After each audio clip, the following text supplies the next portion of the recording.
Every week, I examine somewhere in the neighborhood of 100 app updates while looking for changes. The most interesting things turn into APK teardowns or download posts. Many of the remaining updates are unremarkable, amounting to a few bug fixes, routine updates to libraries, or even just pixel-level adjustments to layouts and images. However, there are usually a few updates that land somewhere in between.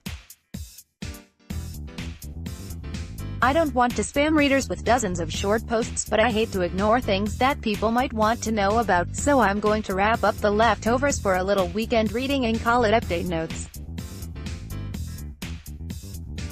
Due to the busy schedule leading up to and during I/O, quite a few updates weren't given nearly the attention I like to commit to the process. I'm going to try to cover as much as possible in this and the next Update Notes, and hopefully get mostly caught up.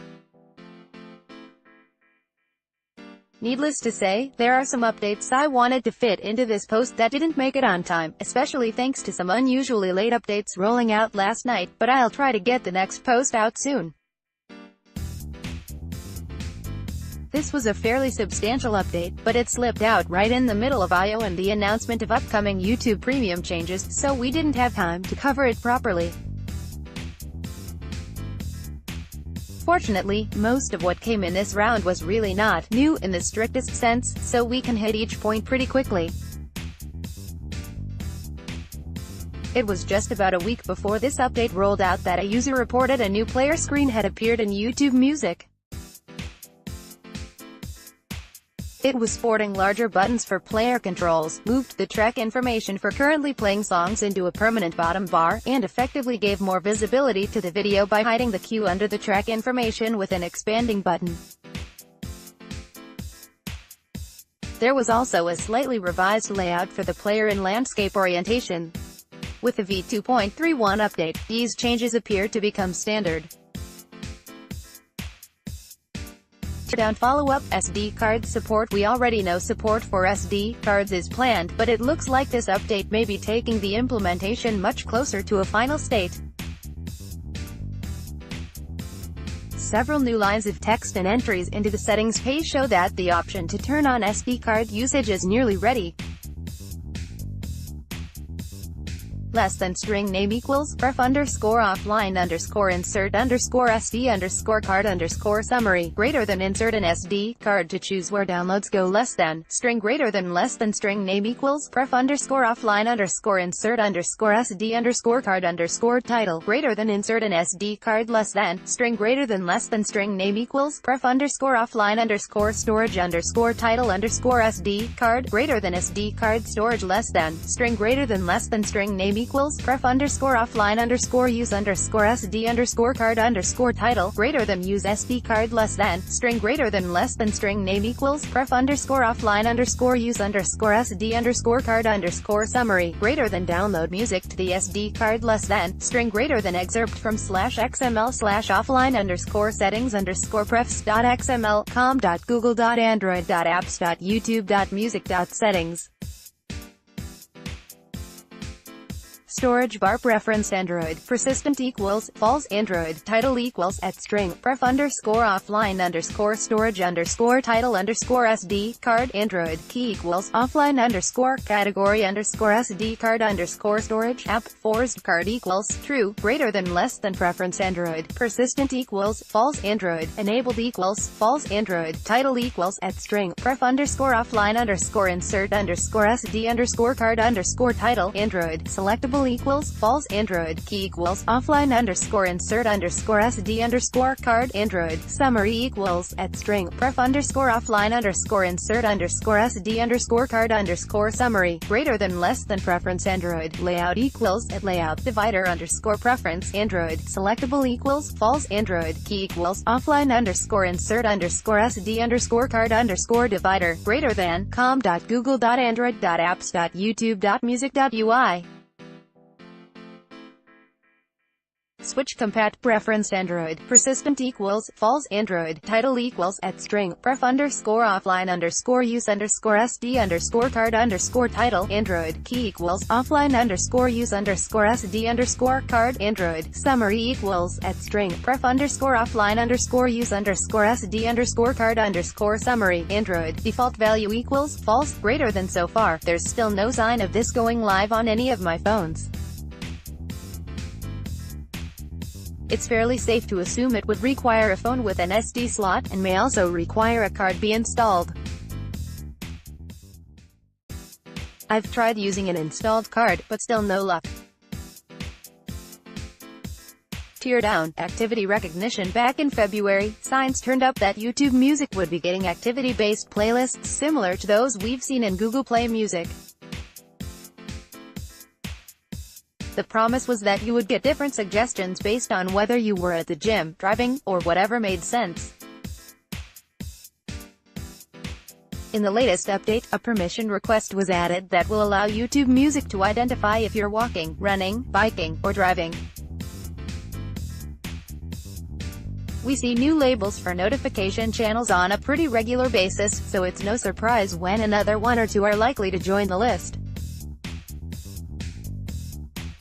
This is a little different, as 7 new channel names suddenly popped into view on this update. Some of these may be a copy-paste from the main YouTube app, but most of them look like they could actually belong to YouTube Music.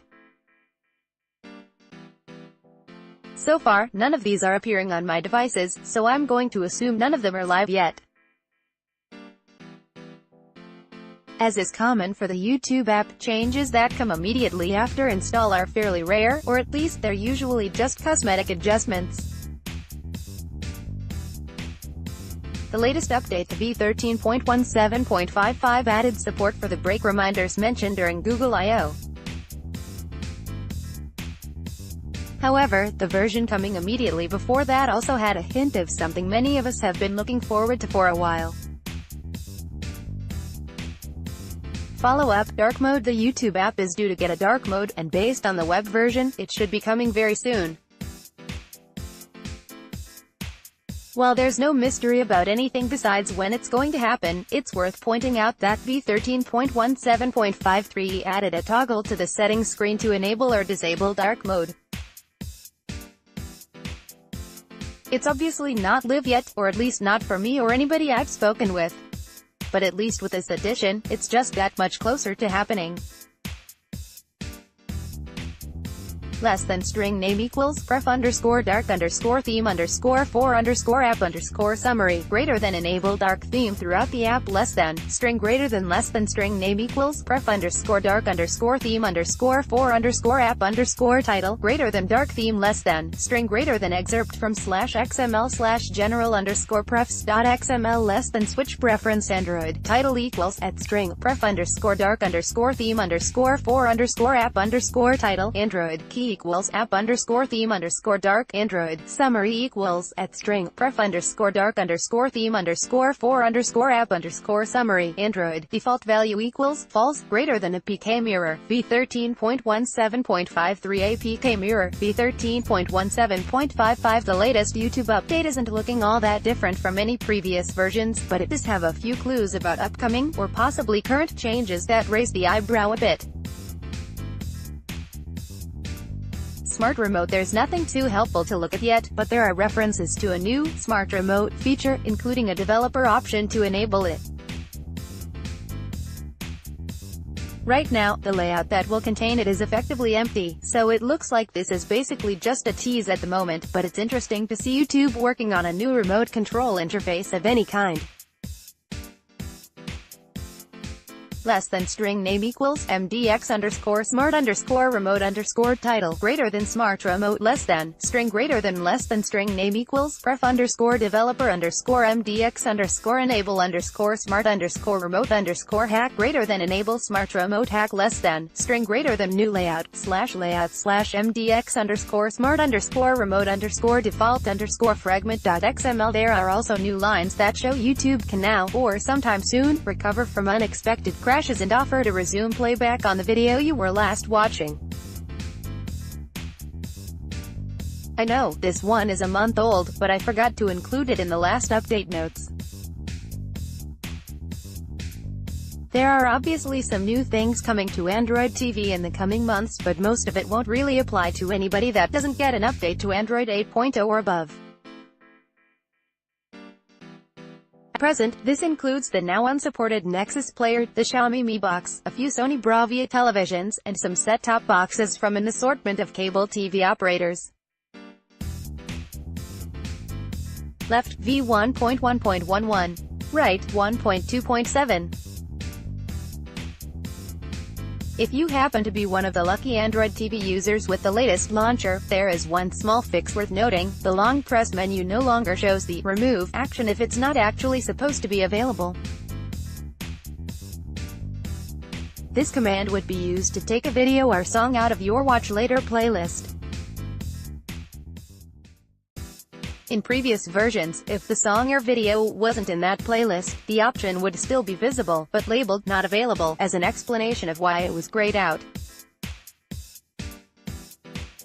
APK Mirror, Android TV Home v1.2.7-1004654776 APK Mirror, Android TV Core Services, v1.2.9-1004703371 There's no specific version attached to this one, it's just a feature provided by the server. Auto-installing required libraries. We've left behind the days where an app contains everything you'll need. There are now libraries and plugins that may not always be pre-installed on a device. The most prominent example is ARCore, which is progressively becoming available to an expanding collection of recent flagship devices. If you decide to install an app that requires ARCore but haven't already have the base library, the Play Store will show the message above to inform you that both APKs will be installed. We're not entirely sure how long this message has been there, but the going assumption is that it may have been around since the launch of ARCore v1.0. It could have easily predated that, or it may have been added very recently. A developer page does explain that apps marking ARCore as optional will not auto-install the APK, but marking it as required will. We haven't seen any clear sign that third-party developers are able to mark library APKs for installation. Despite a bump to the major version number, the Google Play Store doesn't appear to have any notable changes in the UI or within the APK resources, but there is one meta-level change that's certainly notable. Dropping ice cream sandwich support. We've been seeing a lot of apps in the last couple of months making the move to drop a version or two of Android. While a couple of them have made slightly aggressive moves, like abandoning the whole of Jelly Bean like Photos did, most are giving up on ice cream sandwich. The Play Store is now joining that club. As of version 10.0, the Play Store's minimum supported version of Android is Jelly Bean, API 16. As a reminder, this change doesn't mean old versions of the Play Store will stop working, or that those phones can no longer download apps. It only means that new versions of the Play Store will not make their way to devices on Android 4.0 or earlier. If you reset an old device running Android 4.0, it will update to the Play Store v9.9. APK Mirror, v10.0.07 all, 0, PR 195,769,313 The app was not found in the store. Sad face, go to store. Google web search. Jumping from v9.2.0 to v9.2.15, not much was expected from this update, but the move wasn't completely without changes. Of course, with an app like Google Earth, it's entirely likely other things were done that just didn't turn up in our look-through. Updated settings screen and new options left, v9.2.0. Right, v9.2.15. The settings screen got a little more organized with a few new section headers. Technically, there was already one titled About, but now there are more. The setting for flight animations has also been converted from a pop-up dialog box with on/off options to a proper switch control. But this wasn't just a cosmetic change. Users are gaining a new option to adjust the format for their latitude and longitude readings. They can now be displayed in either decimal or degrees, minutes, seconds. The latest Playbooks update appears to be devoid of any notable surface-level changes, but there are a few strings suggesting improvements are coming to the Android Auto interface that launched just a few months ago. Teardown subsections in Android Auto browser audiobooks are still fairly new to Playbooks, so you might not have a large collection right out of the gate. If you were to check the menu button right now, you'll see just a list of the audiobooks available to you, sorted in decreasing order by how recently they were played. That's probably fine for now, but it won't be a good long-term solution. Perhaps the next time you wrap up one audiobook, you'll see both a recents category, which will likely contain the current list, and also a recommendations category with suggestions for your next listening experience. At least that's what a pair of new strings would seem to suggest. For reference, this is all you're going to see right now if you hit the menu button on Playbooks. The upcoming organization will likely match that of Play Music. APK Mirror, v4.2.5_RCO1.196819699.